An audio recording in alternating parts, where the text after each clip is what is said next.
Сәлеметсіздер ме балалар? Сәлеметсіз бе мұғалім? Көңіл күйлерің қалай? Жақсы. Жақсы, отырамын. Балалар, бүгінгі сабағымызды бастамас бұрын психологиялық ахуал туғызып алайық, иә? Сыныпта. Қазір экранда берілген іс-қимылдарды бірге қайталап, көңіл күйімізді көтеріп алайық, иә? Қараймыз. Бірінші, құшақтасамыз. Жарайсыздар балалар. Екінші. Үшінші. Маринаға да көңіл күй бөліп қойыңдар. Дальше. Келесі. Маринамен де. Марина вот так делает. Все, балалар, жақсы. Көңіл күйіміз көтеріп алдық, иә? Енді келесі. Біз сабағымызды бастамас бұрын топтарға бөлініп аламыз, иә? Топқа бөлінеміз. Жебе арқылы топқа бөлінеміз. Әрқайсымыз келіп, мына жебені таңдаймыз, иә? Мына жебені. Кел. Бірінші топ мына жаққа отырады, екінші топ мына жаққа отырады.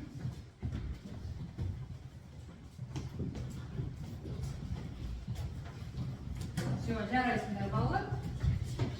Кімге қандай жебе түсті, өздері топтарға бөлінді, иә? Мына жақта екінші топ, мына жақта бірінші топ. Жақсы балалар. Енді келесі біздің тапсырма. Бірінші үй тапсырмасын қайталап алайық, иә балалар? Үй тапсырмасын қайталап алайық. Үй тапсырмасы бойынша 4 сұрақ беріледі, сол 4 сұраққа жауап береміз, иә? Бірінші сұрақ. Өткен сабақта Қазақстандағы қандай қорықпен таныс болдыңыздар? Балалар, ойланамыз. Үй тапсырмасына жауап береміз. Өткен сабақта Қазақстандағы қандай қорықпен таныс болдыңыздар? Қандай қорықпен? Өткен сабақта Ақсу жабағылы көрігі туралы. Өттік, иә? Жақсы, жарайсың, Арина. Екінші, ол қай аумақта орналасқан? Ақсу жабағылы қай аумақта орналасқан? Талас Алатауының тауны аумағында орналасқан. Жақсы, жарайсың, Полина. Келесі сұрақ. Сол қорық қандай өзендердің жағасында орналасқан? Ақсу және жабағылы өзендері. Жақсы, жарайсың, Аделина. Келесі. Соңғы сұрақ. Қорық қай кезде қалай құрылған? Қорық 1926 жылы Туран Рысқұловтың идеясымен құрылған. Идеясымен құрылған, иә? Жақсы. Балалар, жарайсыңдар. Барлығымыз алдыңғы сабақты қорытып алдық, иә? Жақсы. Келесі бүгінгі сабақтың мақсатымен, бүгінгі сабақтың тақырыбын болжау үшін мына пазлдарды жинастырайық. Жинап алайық. Құрастырып алайық. Келіңдер. Пазл құрастырамыз.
Бастық болдыңдар ма?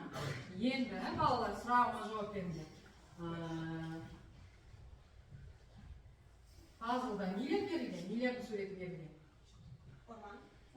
Орман, еще қандай? Тағы қандай не берілген? Тау, тағы. Табиғат, тағы не бар? Әнші құм, жақсы, жарайсыңдар балалар. Енді осылардың барлығы неге жатады? Неге жатады? Саябақ, иә? Саябаққа жатады, жақсы балалар, жарайсыңдар, орындарына отыра қойыңдар. Жарайсыңдар.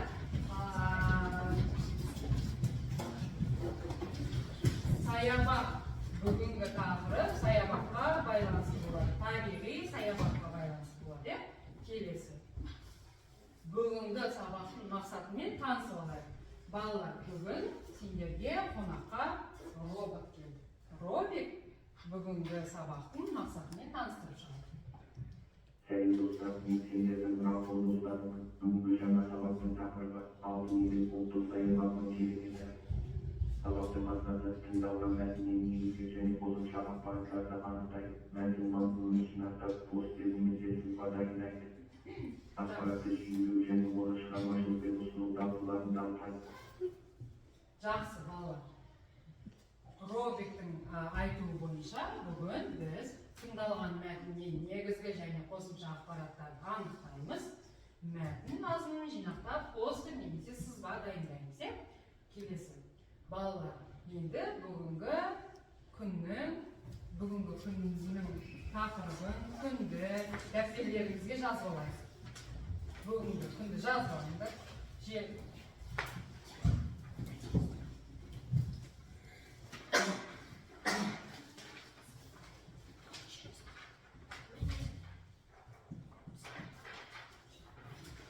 Бүгінгі күнді жазып аламыз. Бүгінгі күннің тақырыбы алтын мен ұлттық саябағының кереметі.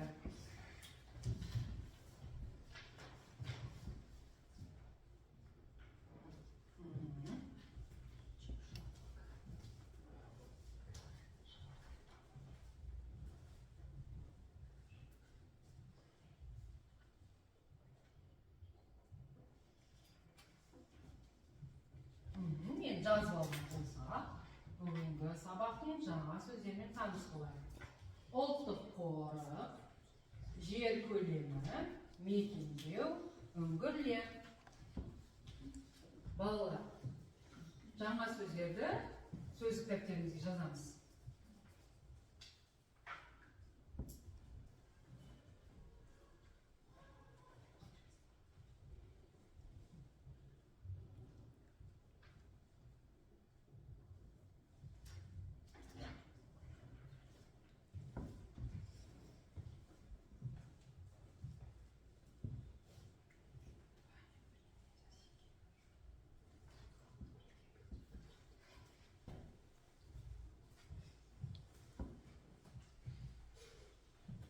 Балалар, қараңыздар, бүгінгі жаңа сөздер. Ұлттық қорық, жер көлемі, мекендеу, үңгірлер. Балалар, енді жазып алған болсақ, балалар, мен жаңа сөздердің орысшасын айтамын, сіздер қазақшасын қайталаңыздар. Пещеры,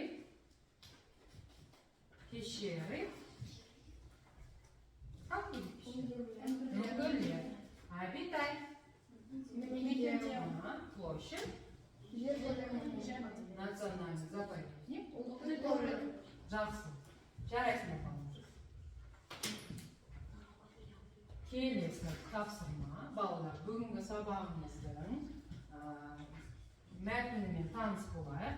Қазір сіздерге жи көмегімен құрастырылған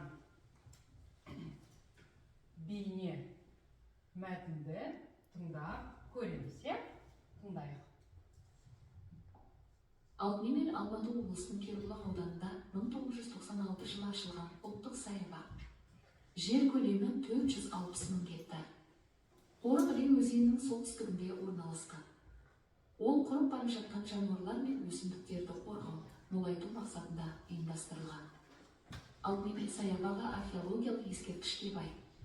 Онда көне суреттер, таңбаланған тас, үлкен-үлкен үңгір көп. Биік-биік ағаштар, өзен көл, бұлақта мол. Алтынымен ұлттық қорығында 1800-ге жуық өсімдік, 56-дай жануардың түрі, сазан және балықтар, құстар бар. Олардың көбі Қазақстанның қызыл кітабына енгізілген. Қорықта табиғаттың құнды байлығы. Табиғатты қорғау әр адамның парызы. Саябақта 17 қорықшы бекеті мен 3 туристік бағыт жұмыс істейді. Қорықтарға күзет қойылған. Жақсы балалар. Тағы да екінші рет тыңдаймыз. Содан кейін тапсырмаларды орындаймыз. Жарай ма? Алдымен Алматы облысының Кербұлақ ауданында 1996 жылы ашылған ұлттық саябақ. Жер көлемі 460 мың гектар. Қорық Іле өзенінің солтүстігінде орналасқан. Ол құрып бара жатқан жануарлар мен өсімдіктерді қорғау, молайту мақсатында ұйымдастырылған. Алдымен саябағы археологиялық ескерткішке бай. Онда көне суреттер, таңбаланған тас, үлкен-үлкен үңгір көп. Биік-биік ағаштар, өзен көл, бұлақта мол. Алтынымен ұлттық қорығында 1800-ге жуық өсімдік, 56-дай жануардың түрі, сазан және балықтар, құстар бар. Олардың көбі Қазақстанның қызыл кітабына енгізілген. Қорықта табиғаттың құнды байлығы. Табиғатты қорғау әр адамның парызы. Саябақта 17 қорықшы бекеті мен 3 туристік бағыт жұмыс істейді. Қорықтарға күзет қойылған. Жақсы. Балалар, енді біз мәтінді тыңдап болдық. Енді қараңыздар, топтық жұмыс жасаймыз. Бірінші топ алтын емен саябағының табиғи байлықтары туралы ақпарат жинақтайды және постер жасайды. Екінші топ саябақтың тарихи және мәдени ерекшеліктерін анықтап сызба дайындайды, диаграмма жасаймыз. Балалар, бірінші топ постер жасайды, алтын емен саябағы бойынша. Екінші топ сызба дайындайды. Мен сіздерге қазір керекті ақпараттарды беремін. Өздеріңіз сол ақпараттар бойынша, қосымша ақпараттар бойынша постер, біреулеріңіз диаграмма, сызба дайындайсыздар. Тиісті ақпараттарды арқылы. Постер жасаймыз.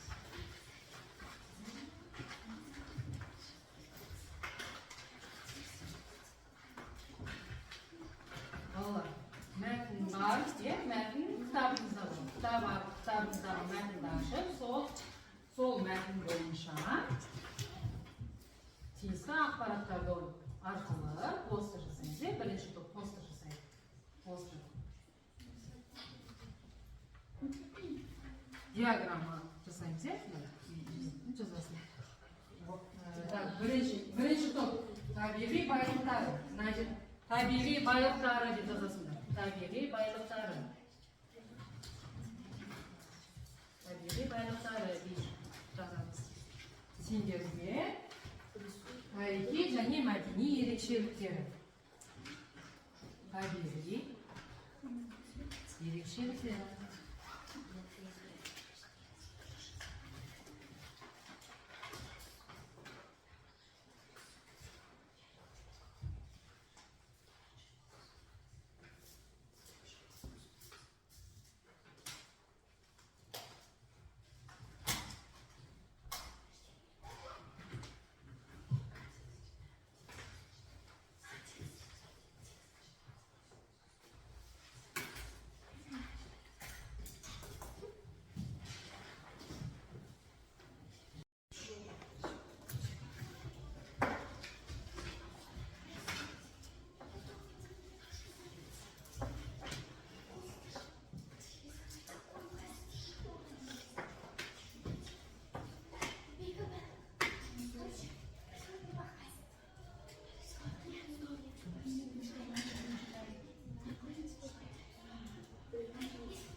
Топтық жұмыс па? Топтық жұмыс.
Балалар дистрикторге назар аударамыз, иә? Поддиск.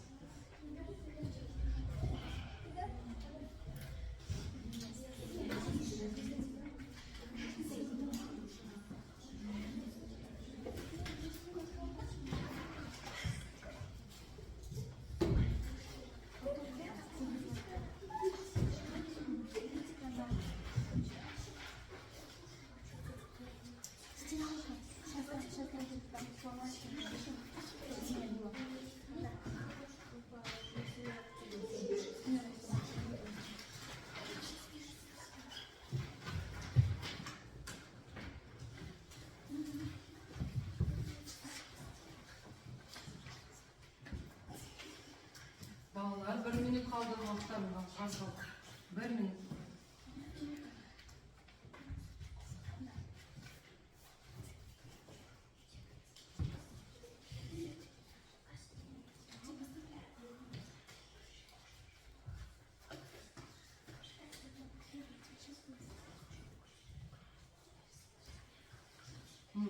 Жарайсыңдар ба? Жарайсыңдар қыздар.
Балалар дайын болса, қай топ дайын? Қай топ дайын? Жақсы. Екінші топ дайын екен. Сызбаларыңды көрсетіп, айта қойыңдар.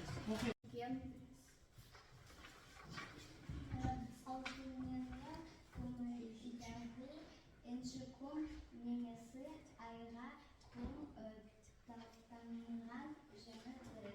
Жақсы. Алтынмел сарапағы археолог геолог ескеріші бай, онда көне сурете дамбаланған тас үлкен оңгер көп. Жақсы, жарайсыңдар балалар. Енді мен бірінші топқа 2 асық беремін. 2 асық беремін.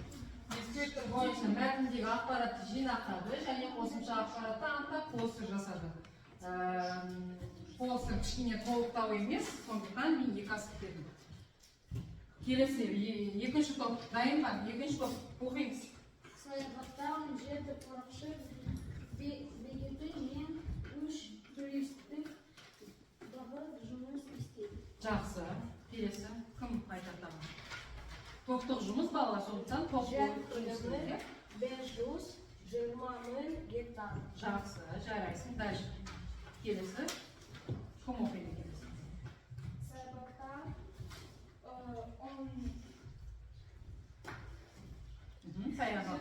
бекеті. Бекеті. Үш. Жақсы, жарайсың. Келесі. Парк аумағында үстелдік қатты қызықтыратын береге табиғи қорығында және байырғы тарихы ескерткіштері орналасқан. Жақсы, жарайсың. Марина. Такыларында жылғы адамдарының қасқа қашан мектеп аңшылық шаруашылық негізге 1996 жылы құрылды. Жақсы, жарайсың, молодец. Жарайсың. Балалар, екінші топқа да 2 қасық беремін. 2 қасық. Жақсы, балалар. Келесі тапсырма, бізде жазым тапсырмасы. 2 топ. 2 топ, 2 түрлі тапсырма жасайды. Бірінші топ. Көп нүктенің 6-шы тапсырма. Оқулықтарымыздағы 6-шы тапсырма. Көп нүктенің орнына қажетті сөздерді қойып, сөйлемді толықтырып жазамыз, иә? Дискриптор қажетті сөздерді қойып, сөйлемді толықтырады. Ол үшін тапсырма дұрыс орындалған болса, 2 асық беріледі балалар. Екінші топ. Екінші топта 11-ші тапсырма тиісті жалғауды қойып, сөйлем құраймыз. Дискриптор тиісті жалғауды қойып, сөйлемді құрастырады. Онда да 2 асық. Егер барлық тапсырма дұрыс орындалған болса, әр топқа 2 асықтан беріледі. 6-шы тапсырманы орындаймыз. Балалар дайын болған жағдайда біз дайынбыз деп айтамыз. Біз дайынбыз деп айтамыз. Біз дайынбыз деп айтамыз, иә? Сосын дайын болған жұмыстарымызды оқып шығамыз.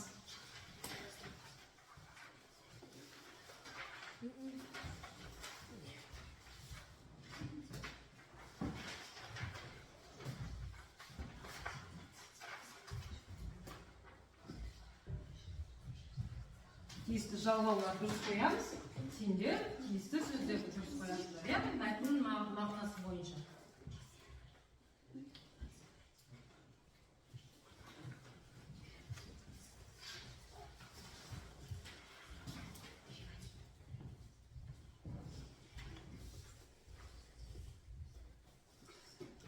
Бірге жұмыс жасаймыз, топтық жұмыс. Бірге. Бірге жұмыс жасаймыз.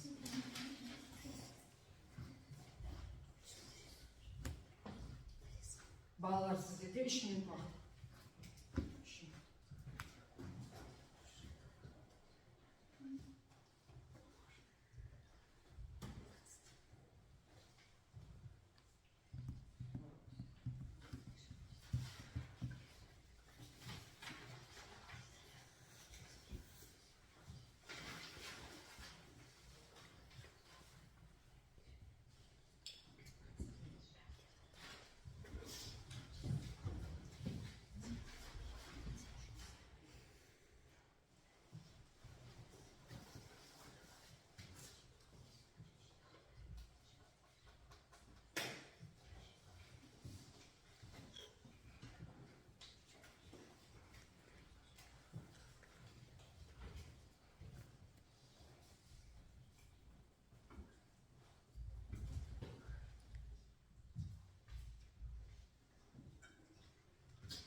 Дайынбыз ба?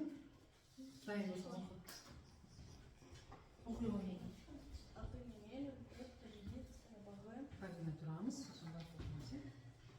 Саябағы Алматы облысының Кербұлақ ауданының аумағында Іле өзенінің солтүстігінде орналасқан. Жақсы. Келесі кім? Оқи. Үздік саябақ 1900 жылы ашылған. Алда сыны 400 гектар. Ауданы, ауданы 460 мың гектар. Жақсы. Келесі кім оқиды?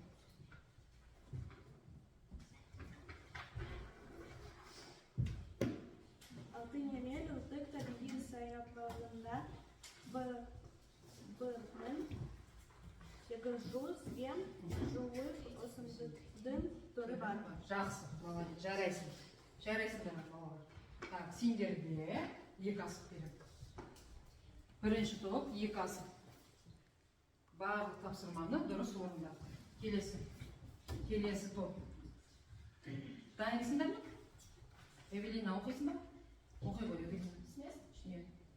Аты Емель Қазақстандағы ең үлкен табиғи саябақ.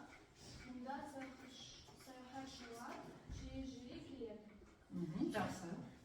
Саябақта тарихи ескерткіш көп үлкен тастарда салынған кішкентай суреттерді көресің.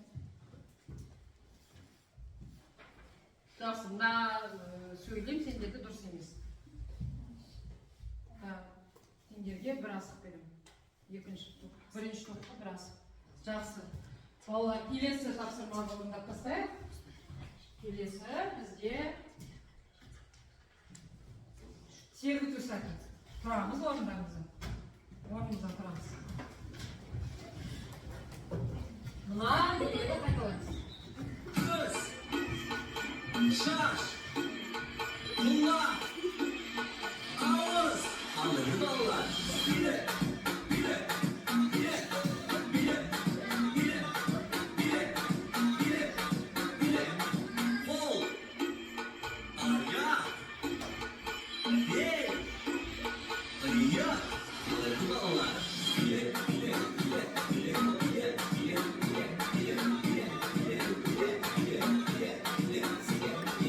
Kız, ayya, hey, kızı, anladın Allah. Bile, bile, bile, bile, bile, bile, bile, bile, bile, bile, bile, bile,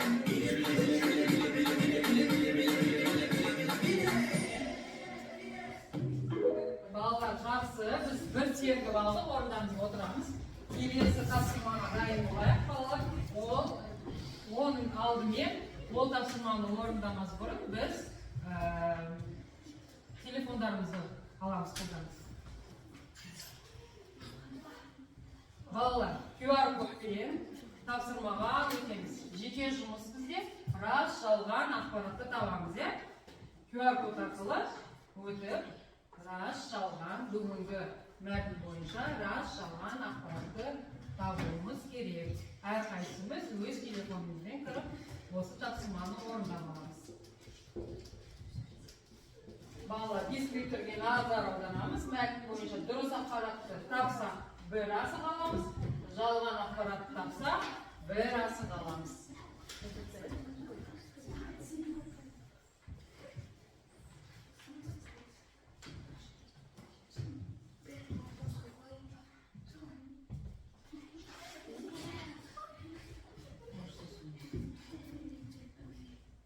Тапсырмалар қандай әлі жоқ қой? Алтын еме саябағы Шығыс Қазақстан облысында орналасқан. Рас ақпарат бар, жалған ақпарат бар. Соны табуымыз керек. Жақсы.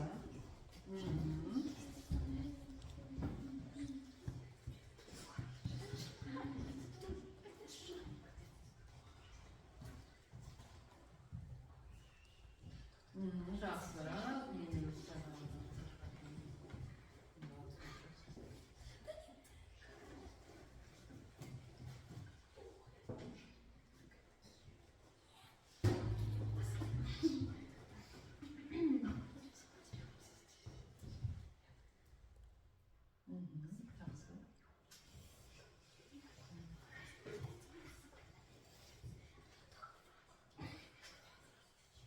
орындап болдық па?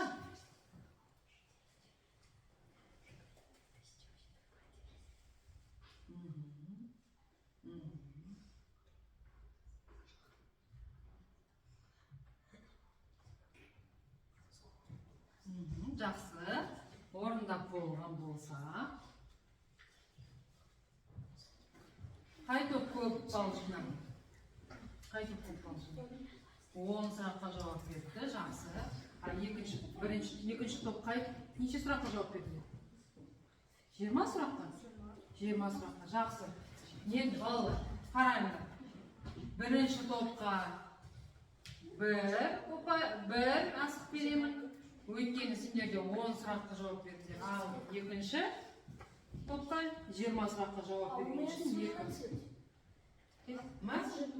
Бір, тағы бір, онда бір асық қосамыз. Жақсы. Балалар, енді келесі тапсырманы орындаймыз. Келесі тапсырма топтық жұмыс.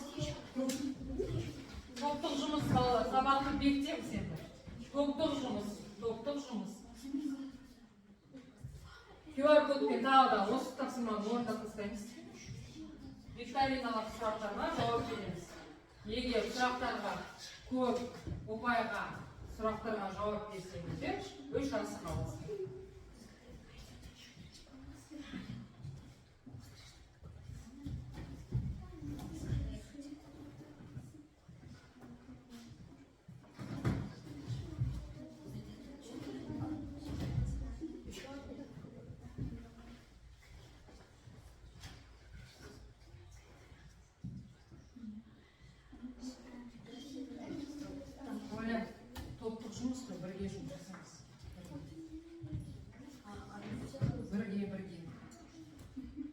Бірге жасаймыз, бірге.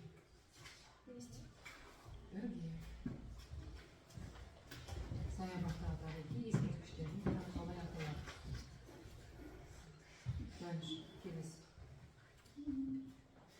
Ақтау тауларының негізгі ерекшелігі неде? Жақсы, дальше. Мақсаты қандай? Қандай?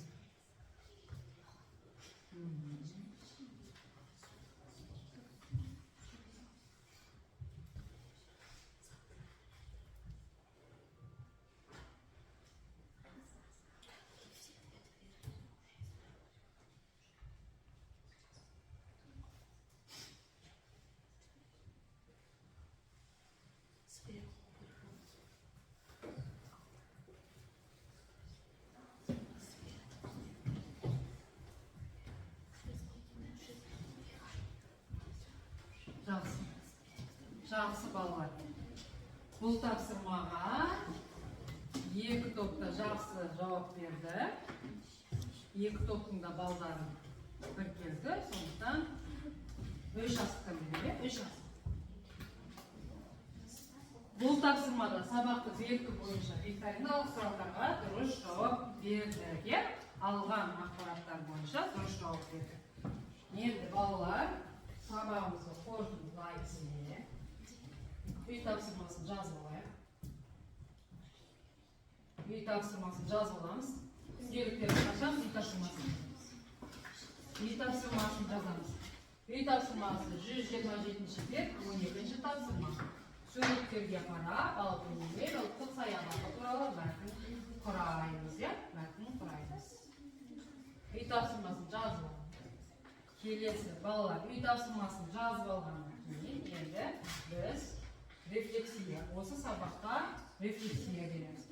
Мына жерде тиісті оюлар бар. Қызыл ою, сары ою, жасыл ою. Соларды таңдап өздеріңізді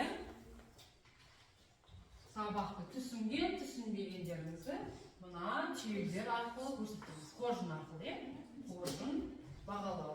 Келіңіздер, бүгінгі сабаққа баға береміз.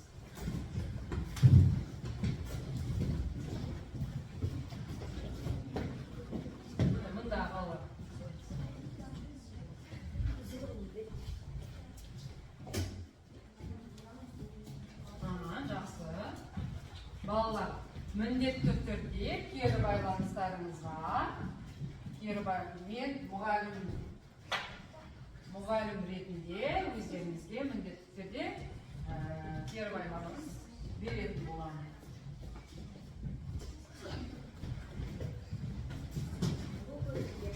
Жақсы балалар.